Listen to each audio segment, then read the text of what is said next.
Assistant Principal, Mr. Hank Lefebvre, Senior Class Advisor, Mrs. Erin Klaus, friends, community, family, and most importantly, Class of 2013, welcome, and welcome to the 56th Annual Ernest J. King High School Commencement Ceremony. Seniors, what an exciting time for you all. This is the event that you've been waiting for. You're a wonderful group of young men and women, and it's been a real treat for me to get to work so closely with you all year, getting to know some of you for the first time, and getting to know the rest of you much better. This week has been a time of endings for us and a time of beginnings. Tonight marks the end of your high school careers.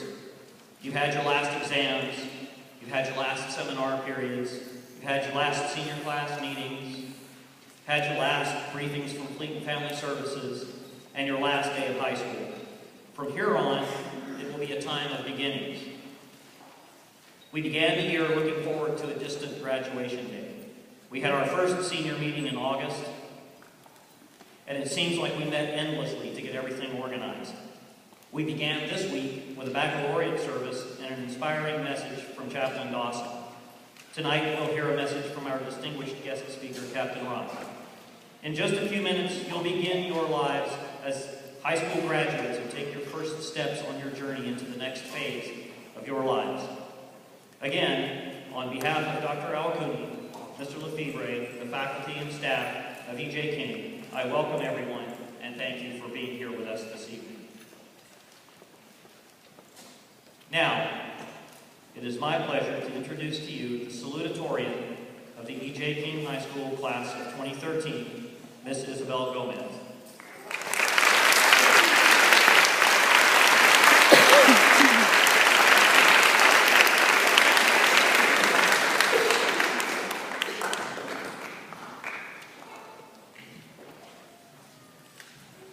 Good evening, seniors, faculty, family, and friends. Seniors, when we were younger, being a senior in high school and graduation seemed so far away. And now, boom, we're here in this precious moment, at this turning point in our lives. Sometimes it just seems like we're growing up so fast that time, life, is just going by way too fast. And I feel that, actually, there is this one song that describes exactly what I'm trying to say right now.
So scared of getting on, I'm only getting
I wanna get off and go home again. I can't take this speed, it's moving in. I know I can, 'cause now I see I'm never gonna stop this train. Yeah, yeah, yeah, yeah.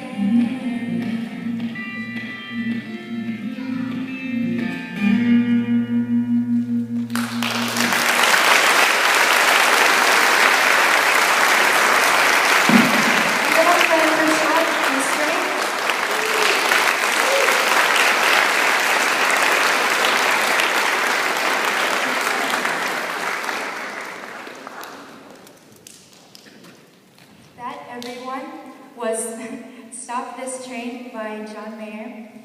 And basically, the train that I kept singing about is just a symbol for life. Sometimes we cannot take the speed it's moving. These wonderful moments, these too shall pass. Though it's sad and scary to see these moments pass before our eyes, we must always hold on to them in our memory and remember to be thankful that these happened. We must move on and look to our bright futures. Before we leave though, we'd just like to thank everyone who's helped us to get to our destinations today. Thank you to the parents who got us our graduation tickets, to the teachers that showed us to our seats on the stage. Thank you to Mr. Smith and Mrs. Klaus for all of our senior activities.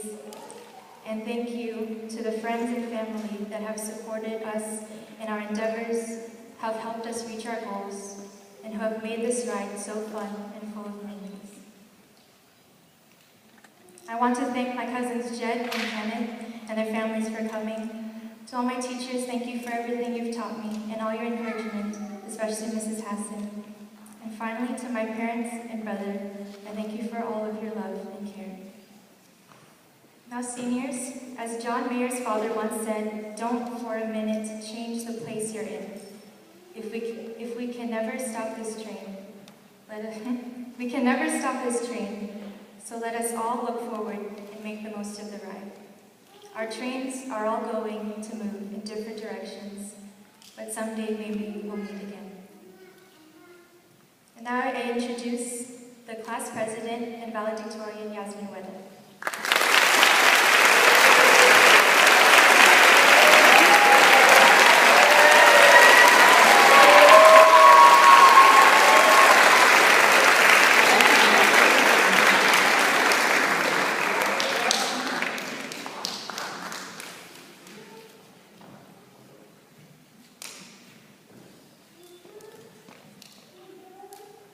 Our deepest fear is not that we are inadequate.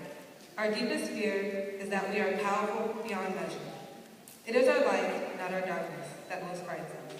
We ask ourselves, who am I to be brilliant, gorgeous, talented, and fabulous? Actually, who are you not to be? You are a child of God. Your playing small does not serve the world. There is nothing enlightened about shrinking so that other people won't feel insecure around you. We are all meant to shine as children do. We are born to make manifest the glory of God that is within us. It is not just in some of us, it is in everyone. And as we let our own light shine, we unconsciously give other people permission to do the same. As we are liberated from our own fear, our presence automatically liberates others. Marianne Rose. Good evening, ladies and gentlemen, Captain Rock, Dr. Albany, Mr. Lefebvre, Mr. Smith, Mrs. Klaus, and our, of course, awesome seniors. As a valedictorian, I've been told that my responsibility is to impart upon you seniors some wows, also known as words of wisdom. Let me first say that I'm honored and humbled to be up here, but I am also very nervous. My words of wisdom, also known as wows, consist of fears we are faced with. One of our fears is the fear of the unknown. Our greatest strength is sometimes our greatest weakness. The fact that we are globally aware and have traveled extensively is a strength. However, some of us have not lived in one place more than 3 years, and others have lived overseas most of their life. We are about to embark on another journey that is going to take us several years to accomplish, and on that journey, we're going to travel alone. Even though we have traveled a lot, we have been traveling together. Every Dodge child bumps into another Dodge child from somewhere else. Either it is one of your friends or friends of friends. Always there's familiarity. But when we get to the States, to these larger universities, or small colleges, we know almost no one. For some of us, our parents are going to remain overseas, or in another duty station, while we are in the States. So instead of being able to easily talk to our parents in the next room, the kitchen, or bumping into them on the base, that closeness will be gone. We will need to get used to handling challenges alone. So the unknown for us is we don't know who we will meet, or what we will face, once we get to where we are going. My wow for this situation is even though we are leaving, our generation has equipped us with high technology media so we could communicate via Facebook, Skype, phone calls, Snapchat. And our parents have given us the tools we need to survive. We will get acclimated to our new surroundings. We will meet new friends, and we will require less reassurance from our family. We'll be too busy hanging out with our new friends, and of course, doing our work. Ultimately, do not think of it as the unknown. Think of it as a new destination that in time will become an enjoyable adventure. Another fear we are faced with is the fear of our new rights and responsibilities. We are finally free of our parents, and our parents are finally free of us. I don't know for sure who wants the freedom more. Us, to no longer have our parents on our backs about homework, cleaning our rooms, or smart mouths, or our parents who have gained gray hair by paying for all our trips, chasing us to do assignments, and making us finish the year after spring break. That must have been a real challenge for some of you parents. But we soon realized we still need our parents as we continue to grow, especially in the financial department. As we turn 18, we become legally responsible for our actions and ourselves. If we violate any laws, we can be tried and sentenced as an adult. No more parents taking away the electronics, slaps on the hands, or groundings. Our parents are no longer required to support us. The final right I want to capitalize on is our right to vote. We must partake in this national event because it affects our future. I mean, we might have to vote to raise the retirement age because we fear the retirement of the baby boomers. My second wow is to embrace our new rights and responsibilities. As Spider-Man's Uncle Ben said, with great power comes great responsibility. Eventually, we will pay our own bills, we will take care of ourselves, and we will feel the empowerment of this accomplishment. Lastly is our fear of failure. We are afraid to disappoint our parents, our community, former teachers, everyone who invested in our success, and ourselves. Some of us will be afraid to commit ourselves to a college major because we fear we may not be successful. What we have a passion for is not necessarily going to pay the bills. We find it difficult to connect our passion with reality, so we are afraid to go out on a limb. Follow your dreams. Follow your passion, class of 2013. My last wow is, as Marianne Williamson said, our playing small does not serve the world. We must overcome this fear. Most of us have overcome our fears of darkness and of some bugs from our youth. And so we will overcome our fears that we are faced with in our young adulthood. We must learn that failure is success turned inside out. As Thomas Edison said, he did not fail 1,000 times.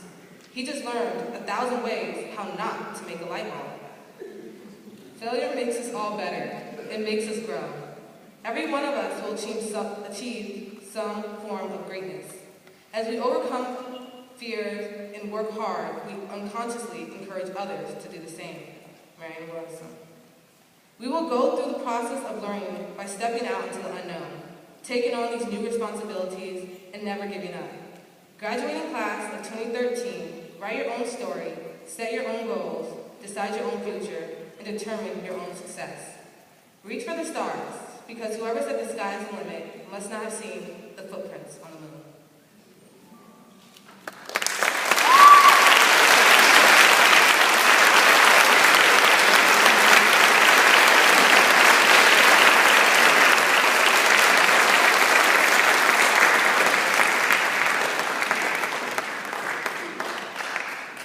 Thank you, Yasmin. Thank you, Isabel. Great job. Now, ladies and gentlemen, it's my honor to introduce tonight's keynote speaker. Captain Charles W. Rock graduated from Texas A&M University in 1987, earning a Bachelor of Science degree in ocean engineering.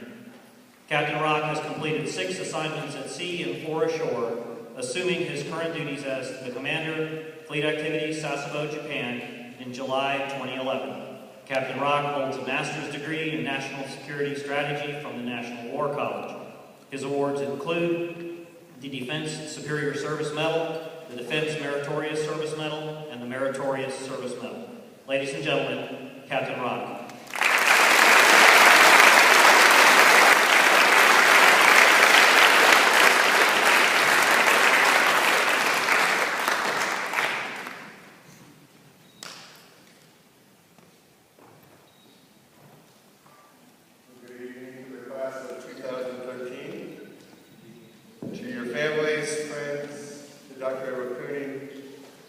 On behalf of the class, I'd also like to welcome and say thank you to Mr. Smith, Mr. Small, the Mr. Murphys, both Jim and Mike, Mrs. Klaus, and Ms. Lockwood.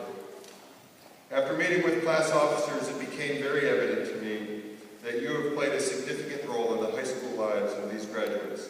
Thank you for your gifts of care and time. I'm delighted to be here and flattered and honored to speak to you this evening. While I have no idea what was said at my high school graduation, I vividly recall the excitement and anticipation. Congratulations, and I'm envious of you. Tonight is also particularly meaningful for me, since my baby girl and the love of my life walks across the stage soon. It's not often that one gets to speak at their daughter's graduation. Katie, I know it's not been easy for you. I am so very proud of you.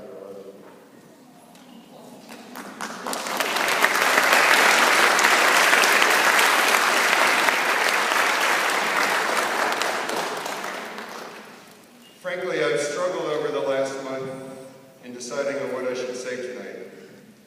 My daughter suggested speaking to the themes from one of my favorite movies, Mean Girls. I seriously tried, but it just didn't pan out too well. So back to what extraordinary tidbits of wisdom to 18-year-olds I can actually provide.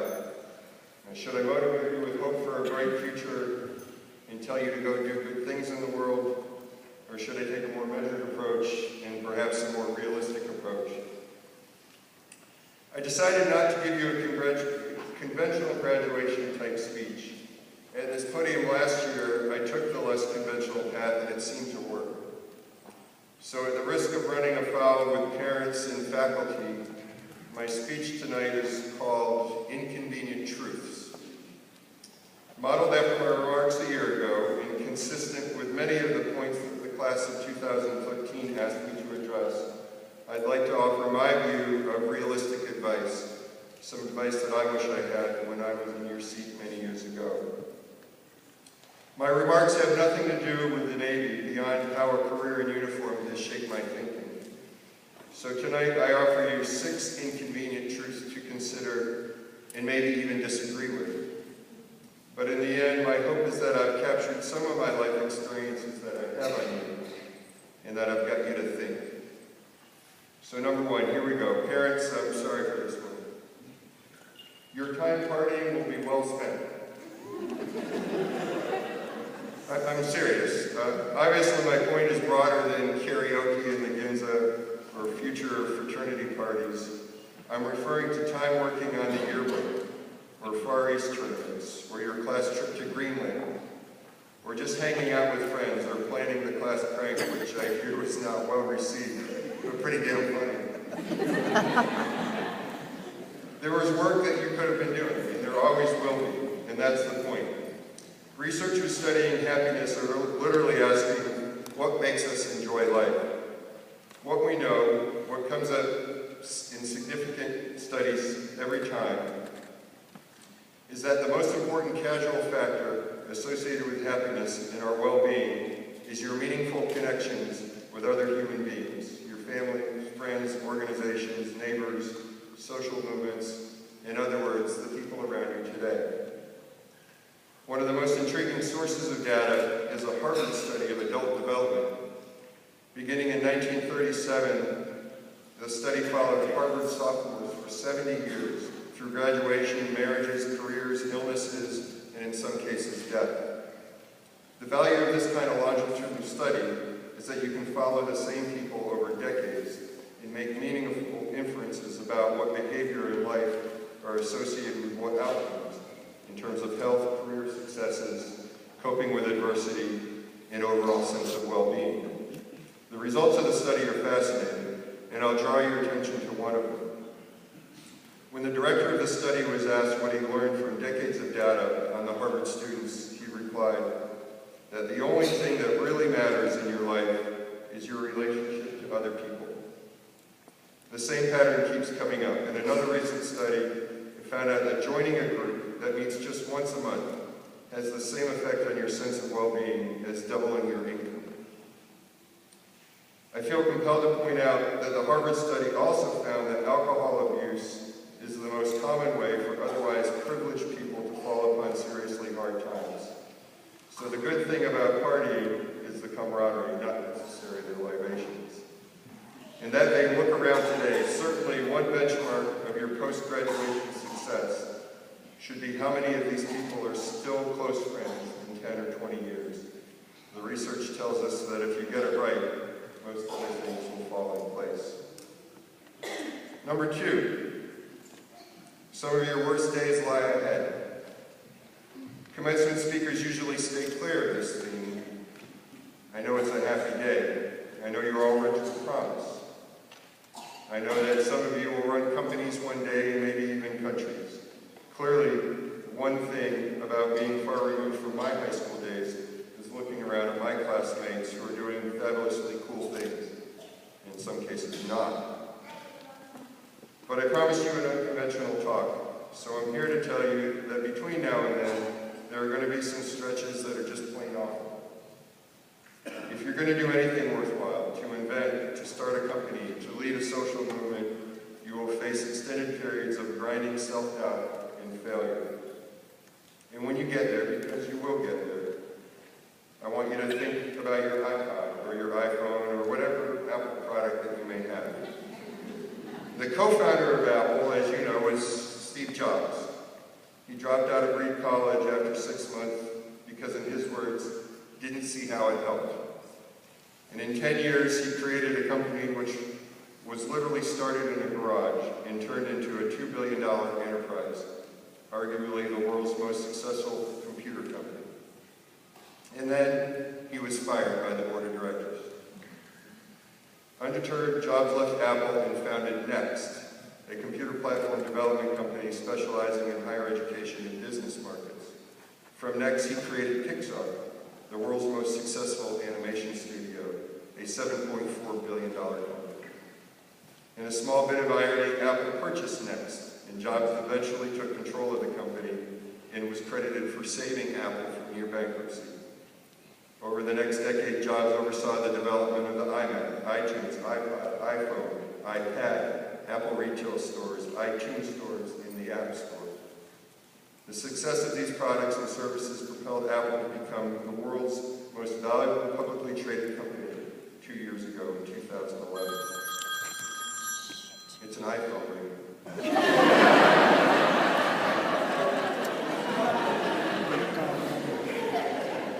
The reinvigoration of the company is regarded by many commentators as one of the greatest turnarounds in business history. And oh, by the way, during this time, Steve Jobs was battling pancreatic cancer. While we can't all be as successful and innovative as Steve Jobs, my point is that failure is part of life. Don't dwell on it. To do great work, you must love it, and there will be difficult times. But passion and determination will get you through, and will ultimately succeed. Let me parenthetically say, too, that this will help make you happy. The research is very clear that leading a life with purpose, however you define it, is also strongly associated with happiness and well-being. Number 3. Here's the bottom line. My generation and and the generation of others with whom I share this stage has done a disservice to you. And so has the generation before ours. We have thrown a big, expensive party on your dime, and you will have to clean it up. What I'm talking about is debt. For those of you that have seen Mr. Small's debt video, you know this topic well. We have lived egregiously beyond our means, and you literally and figuratively are going to get our bills. Let's leave aside politics and issues such as whether government should spend more or less, or whether taxes ought to be higher or lower. Just look at the bottom line. As of this morning, the United States has accumulated over $16.8 trillion in debt, and each of you owe $53,353 of that debt. By the way, these figures don't include implicit obligations of entitlement programs such as Medicare and Social Security. They're expensive promises that we've made to ourselves. And I'm here on stage saying I expect you to pay for these benefits too. On top of this, for many of you that are going on to college, today's college graduate owes an average of $35,200 on education loans. All very challenging at a time when 51% of college graduates find themselves unemployed or underemployed. In the late 1960s and early 70s, researchers at Stanford University conducted a now famous experiment using young children at Stanford's preschool facility. Experimenters sat these students at a table with assorted objects that children of that age would find desirable, things like marshmallows, pretzels, and toys. The students were asked which of these objects they preferred. Once that was determined, each student was offered an explicit choice that tested his or her ability to defer gratification. In other words, get a small reward now or a bigger reward later. The experimenter left the room, leaving a bell on the table in front of the student. If the student rang the bell before the experimenter returned, he or she would get a single marshmallow. If they waited for the experimenter to return after 15 or 20 minutes, the child would be rewarded with 2 marshmallows.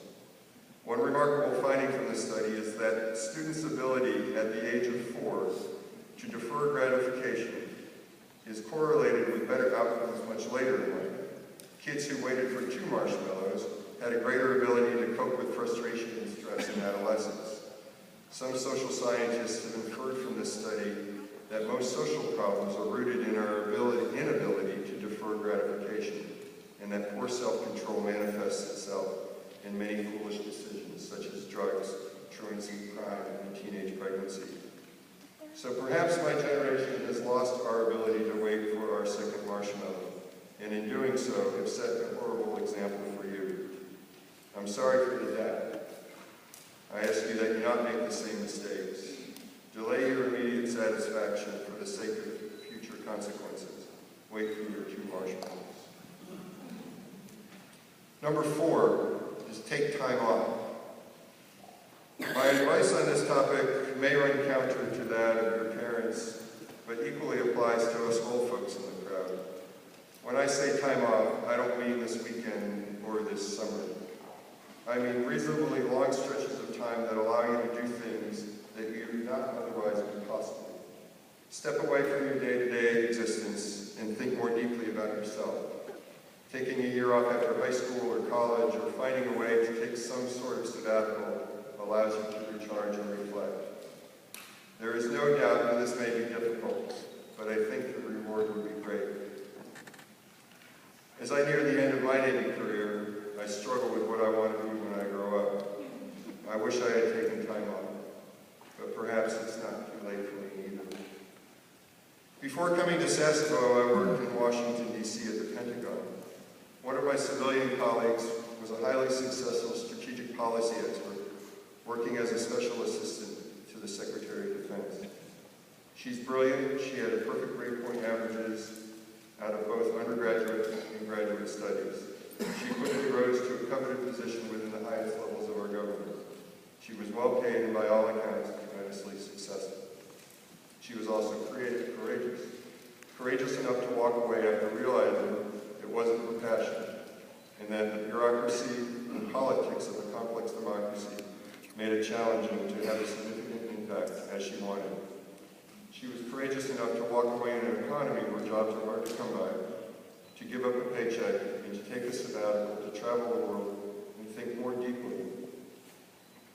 The lesson for me and for all of us is that don't be afraid to follow your passions and take time for self-discovery. You may be amazed at the journey and where it takes you and what you learn in the process. Number 5, it's all borrowed time. I know this is a happy day, but one of the things that becomes very clear after you read J. King is that you shouldn't take anything for granted, not tonight, not tomorrow. I think Kelly and the Murphy family would agree. I'm so glad my adopted daughter is that way. I mentioned to you during Senior Survival Week that one of my closest friends in high school was a guy by the name of Glenn Campbell. Like many of you, Glenn and I did things together. We were basketball teammates, we were in many of the same classes, we shared the same goals. After college, in a small twist of fate, we found ourselves together in San Diego, both in the Navy. And 2 years later, he was dead. Full of life one day, dead the next from a head injury playing rugby. I don't mean to be so solemn in such a happy day, but that's life. What it means to you and what I've found out to be one of the greatest challenges of adulthood is balancing the present and the future. If you want to do great things in a decade or two, you need to grind away now. This certainly was Steve Jobs' approach. You need to do things that you would prefer not to do, to spend time on things that you wouldn't particularly enjoy. And frankly, that's an important part of your 20s. Sorry to be the bearer of that message, but you can't lose sight of the fact that there are no guarantees in life. If you grind away miserably to be the CEO, no one can promise you that it will work out that way, or that the sacrifices will be worth it, if it does.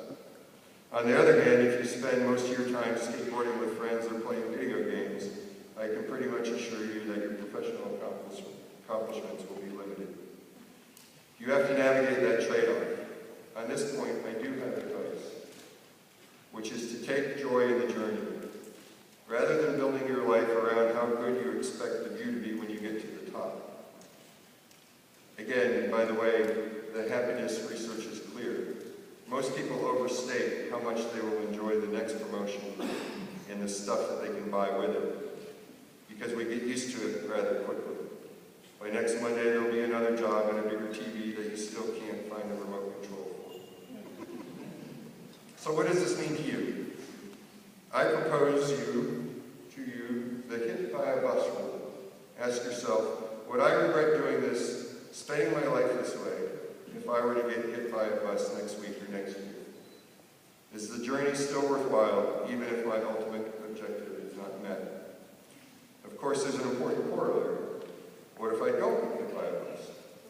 Does the path that my life will lead please me, and will I be proud of it in 10 or 20 years?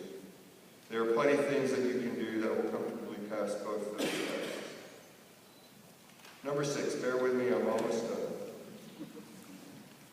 Number 6, I have no idea what the future will bring. Seriously, no clue. Yet, when I reflect on the changes that have taken place since my high school graduation, it's staggering. I sat where you were sitting and didn't even conceive of anything remotely like the internet. Not even a glimmer of a thought. But it was less than a decade away. When I graduated from high school, Osama bin Laden was on our side fighting the Soviets in Afghanistan. I typed my college applications on an electric typewriter. And Michael Jackson's Thriller sold 20 million albums that year. I had no idea that the Soviet Union would collapse, and that the Cold War, the phenomenon that shaped my young adulthood, just as September 11th has shaped yours, would end precipitously before my 10th reunion. As I fast forward today, we live in a world where I can video chat from my iPhone in Japan with my son 8,000 miles away. That same technology can also support cyberbullying, a crime which 42% of our youth are victims. At the end of the day, it's all about the choices that we make. Technology and globalization and other forces of change are like a stream running downhill. We can't stop them. We can't turn them around, but we can direct them. We can design incentives. We can build the social institutions. We can make laws and decide how our collective resources will be used or not used. Change is inevitable, but progress depends on what we do with that change. And that brings us right back here to SASCO.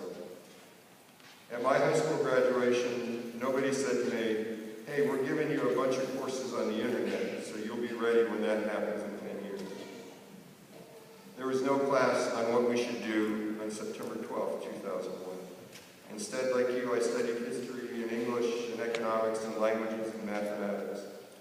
I left high school perfectly equipped to deal with nothing, yet well equipped to deal with everything.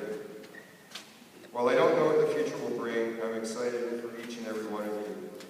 Your experiences as Americans living abroad leave you even more equipped to succeed.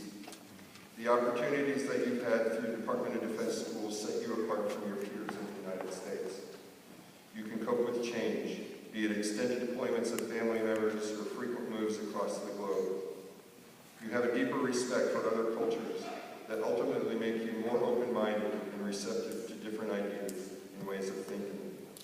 You understand that we are very privileged to have grown up in at least two great nations, the United States and Japan, and that we have a global responsibility to help those who are less fortunate, many of whom are right here in Asia. You are well prepared to deal with the challenges of life because of your education and experiences. So believe in yourself and in each other. Follow your passions and remain determined, but don't be afraid to pause for reflection.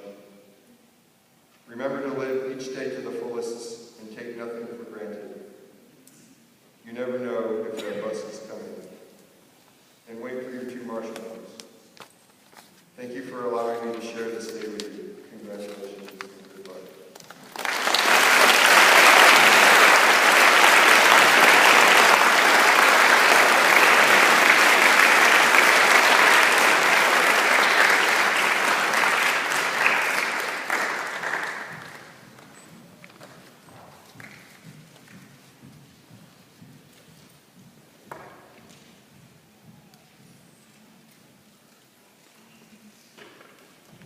Thank you, Captain Rock. Great message. And now, the time that we've all been waiting for, the reason we're here. Dr. Awakuni, will you please come forward to accept the class of 2013?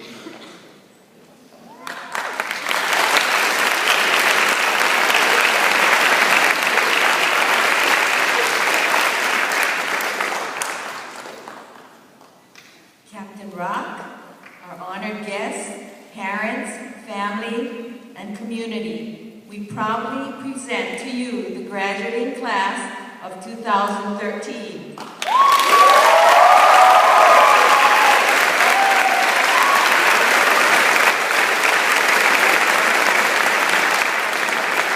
As principal of E.J. King High School, I accept the class of 2013. I am pleased to present our students of E.J. King, whose work and accomplishments matter. This year, they have brought home the second-place girls soccer title and have performed exceedingly well on Dodea's foreign language and, of course, exam. Their list of scholarship recipients and their college acceptances are indeed impressive, as you have read in our brochure today. We at E.J. King care about each of you, and without a doubt, you will be experiencing many, many places in the coming years. So go out and focus on your passion and your goals, as our speakers have said tonight, and remember your roots. With that, Captain Rock, I do affirm that all the students you see before you have completed the requirements for the diploma for which they are about to receive. Using the authority granted by the Department of Defense Education Activity, I bestow upon you the high school diploma you have earned. Congratulations.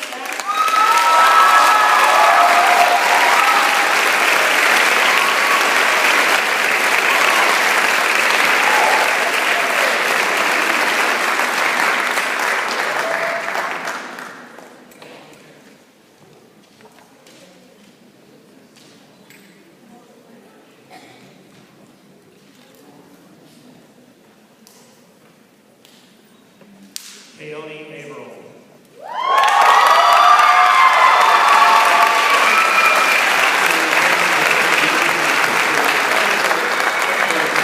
Give me the camera, Tristan. Give me the camera. I need to take a picture of brother when he gets his.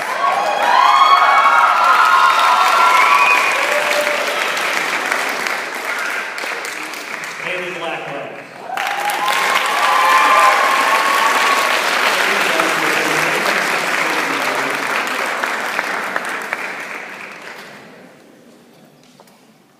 Miranda Bond.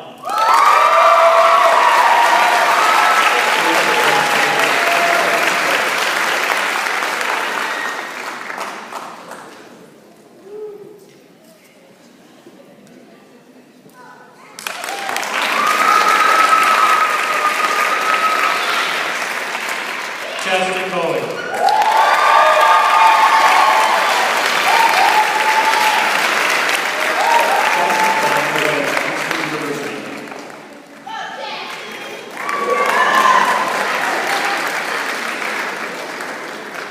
Pauline Champlin.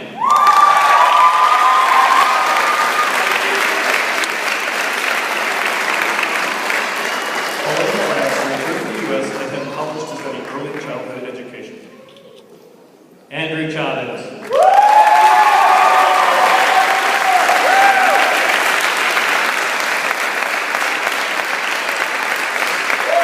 Andrew is the United States Marine Corps. Cedric Cross.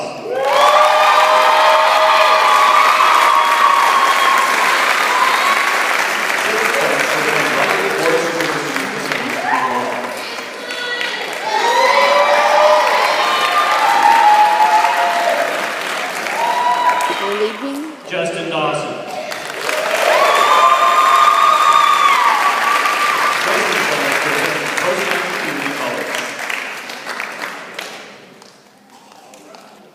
William Embry.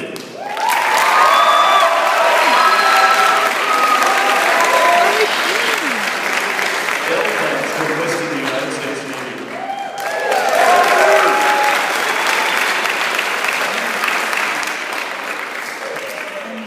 Isabel Gomez.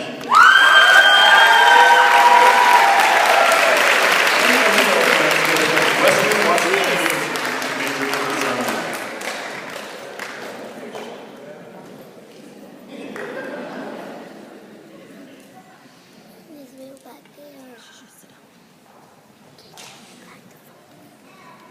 Jamie Gibb.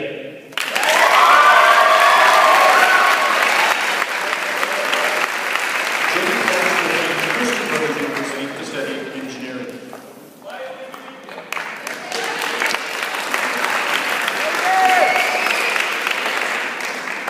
Jessica Hansen. Jessica plans to attend U.S. Community College.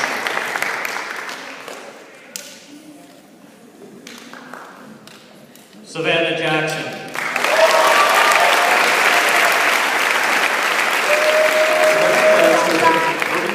No, I'm going to take a picture. A brother. Juan Rivera.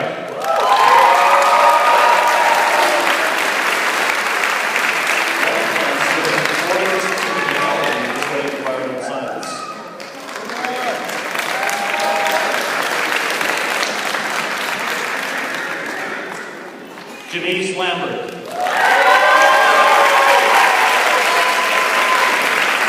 Janice plans to attend Central Texas College, Sasebo.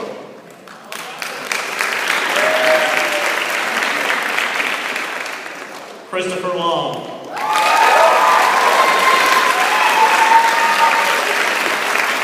Chris plans to attend Central Texas College, Sasebo.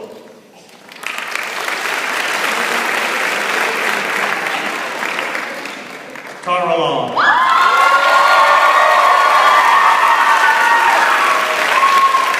Tara plans to attend Grad University, Rhode Island.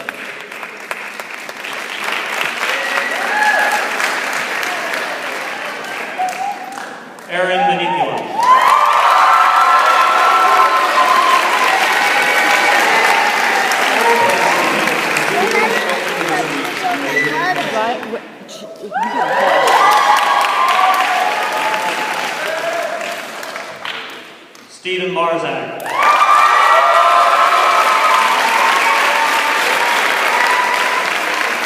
Stephen plans to attend Minnesota County Community College. Kelly Murphy.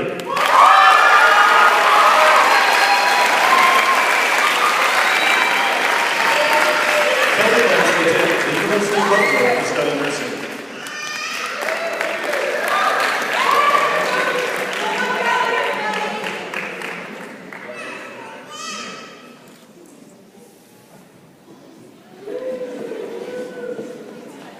Kyle Nito.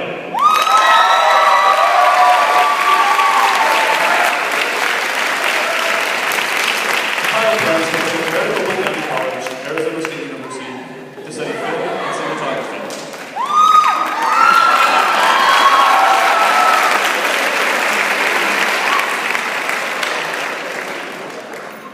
Caleb Pickens.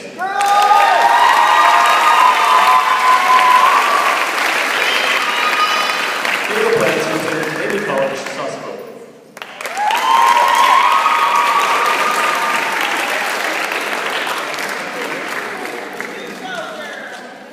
James Plagge.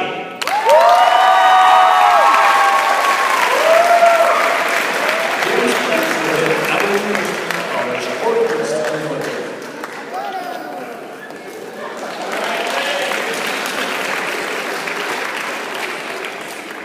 Caitlin Rock.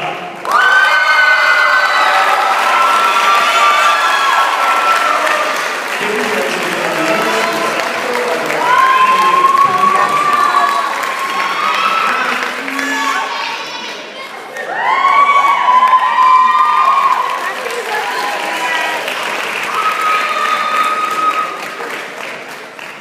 Drake Rollins. Drake plans to study biological engineering.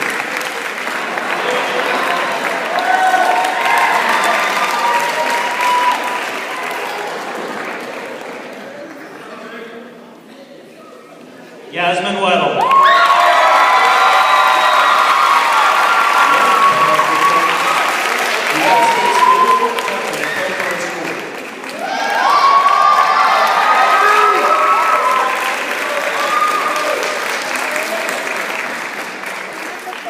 No. Sean Lyon.